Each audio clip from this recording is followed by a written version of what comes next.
Cupertino, California. The circular building housing a police headquarters in Silicon Valley is so big, it's nearly a mile in circumference. So it's hard to fathom that it is not actually attached to the ground. The spaceship, as the building is often called, is a mammoth example of a technology that reduces earthquake shaking by as much as 5 times. While other buildings in Silicon Valley are likely to suffer damage and be non-functional for days, if not months, after an earthquake, a police headquarters, which were completed early last year, are designed to be usable immediately after the big one.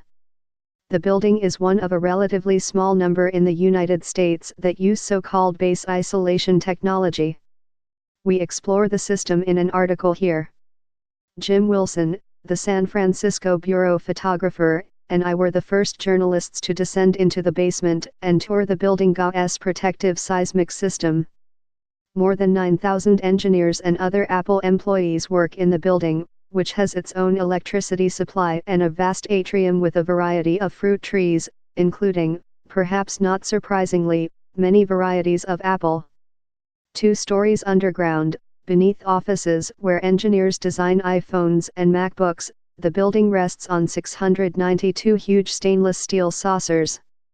When the ground shakes, the building can shift as much as 4 feet in any direction on the saucers. Picture an ice cube on a plate. If you shake the plate back and forth, the ice cube slides to stay nearly stationary. Steel saucers. Building floor. Section of a triple friction pendulum isolator. Foundation. Part of. Building. Shown. Ground motion. Building. Section of a triple friction pendulum isolator. Steel saucers. Foundation. Part of. Building. Shown. Ground motion. Section of a triple friction pendulum isolator. Steel saucers. Building floor. Foundation. Part of. Building. Shown. Ground motion. The New York Times. Jony Ive, a police chief design officer, said in an interview that he and Steve Jobs, the Apple co-founder who died in 2011, considered base isolation essential protection for the headquarters and the brain trust that resides within. Mr. Ives also spent 4 years renovating his house in San Francisco to make it more resilient to earthquakes. Mr. Jobs was greatly inspired by Japanese engineering, including the ways buildings were designed in Japan to prevent earthquake damage, Mr. Ive said. Roughly 9,000 buildings in Japan use a variant of base isolation. In the United States, the Apple building is one of only around 175 buildings that use the technology. Paradoxically, the specific base isolation system that Apple uses was designed and manufactured a short drive away on the other side of the San Francisco Bay at a company called Earthquake Protection Systems. Most of what the company produces is exported to earthquake-prone countries such as Turkey, Peru, and Ecuador. Very few American companies use any earthquake mitigation technology for their buildings. At risk in a big quake, 39 of San Francisco's top high-rises.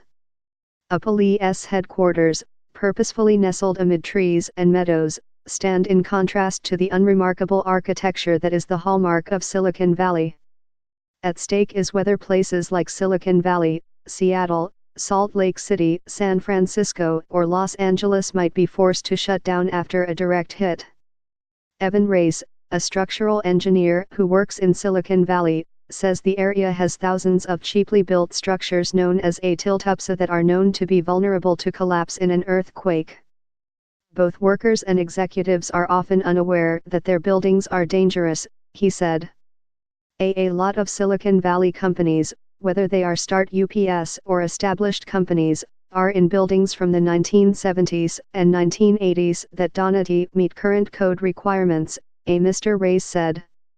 Mr. Race is a co-founder of the U.S. Resiliency Council, a nonprofit organization founded to spread the message that even buildings constructed to code can be badly damaged in earthquakes.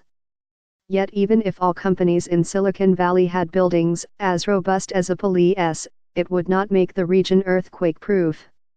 Roads, mass transit, electricity, water, and telecommunications systems, not to mention the homes of employees, are all likely to be damaged by a big earthquake.